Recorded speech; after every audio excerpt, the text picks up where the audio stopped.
Uncle Tom's Cabin by Harriet Beecher Stowe. Chapter 2. The Mother. Eliza had been brought up by her mistress, from girlhood, as a petted and indulged favorite. The traveler in the South must often have remarked that peculiar air of refinement, that softness of voice and manner, which seems in many cases to be a particular gift to the quadroon and mulatto women. These natural graces in the quadroon are often united with beauty of the most dazzling kind, and in almost every case with a personal appearance prepossessing and agreeable. Eliza, such as we have described her, is not a fancy sketch, but taken from remembrance as we saw her years ago in Kentucky. Safe under the protecting care of her mistress, Eliza had reached maturity without those temptations which make beauty so fatal an inheritance to a slave. She had been married to a bright and talented young mulatto man who was a slave on a neighboring estate, and bore the name of George Harris.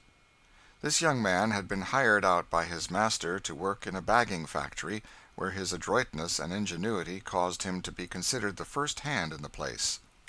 He had invented a machine for the cleaning of the hemp, which, considering the education and circumstances of the inventor, displayed quite as much mechanical genius as Whitney's cotton gin.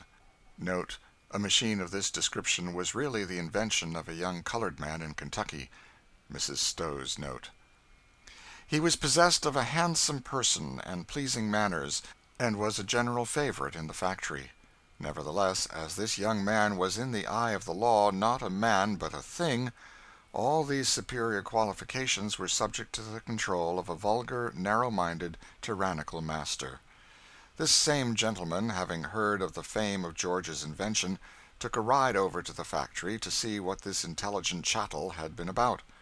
He was received with great enthusiasm by the employer, who congratulated him on possessing so valuable a slave.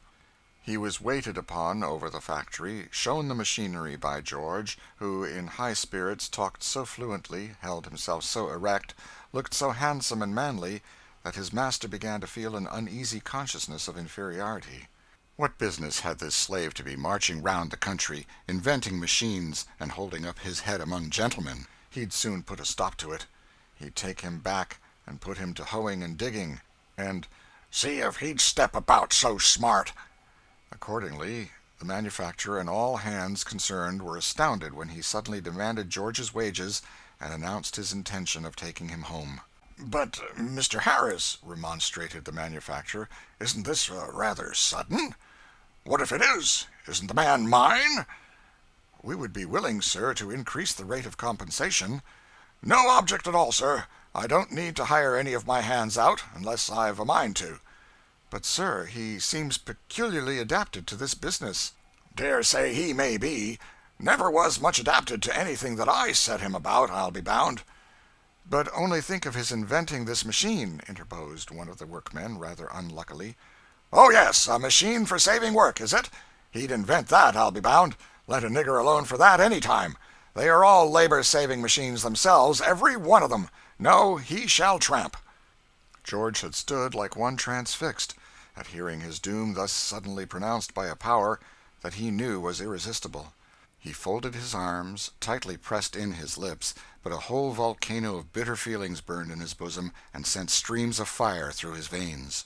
He breathed short, and his large dark eyes flashed like live coals, and he might have broken out into some dangerous ebullition had not the kindly manufacturer touched him on the arm and said in a low tone, "Give way, George. Go with him for the present. We'll try to help you yet." The tyrant observed the whisper, and conjectured its import, though he could not hear what was said, and he inwardly strengthened himself in his determination to keep the power he possessed over his victim. George was taken home, and put to the meanest drudgery of the farm. He had been able to repress every disrespectful word, but the flashing eye, the gloomy and troubled brow, were part of a natural language that could not be repressed. Indubitable signs which showed too plainly that the man could not become a thing. It was during the happy period of his employment in the factory that George had seen and married his wife. During that period, being much trusted and favored by his employer, he had free liberty to come and go at discretion. The marriage was highly approved of by Mrs. Shelby, who, with a little womanly complacency in matchmaking, felt pleased to unite her handsome favorite with one of her own class who seemed in every way suited to her. And so they were married in her mistress's great parlor, and her mistress herself adorned the bride's beautiful hair with orange blossoms, and threw over it the bridal veil, which certainly could scarce have rested on a fairer head. And there was no lack of white gloves, and cake and wine, of admiring guests to praise the bride's beauty, and her mistress's indulgence and liberality.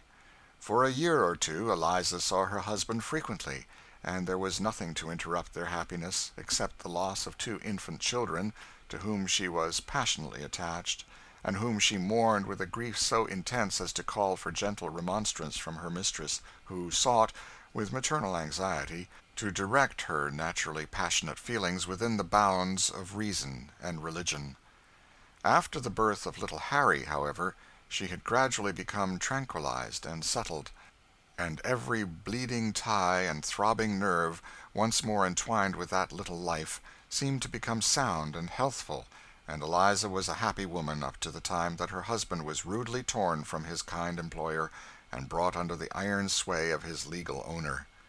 The manufacturer, true to his word, visited Mr. Harris a week or two after George had been taken away, when, as he hoped, the heat of the occasion had passed away, and tried every possible inducement to lead him to restore him to his former employment.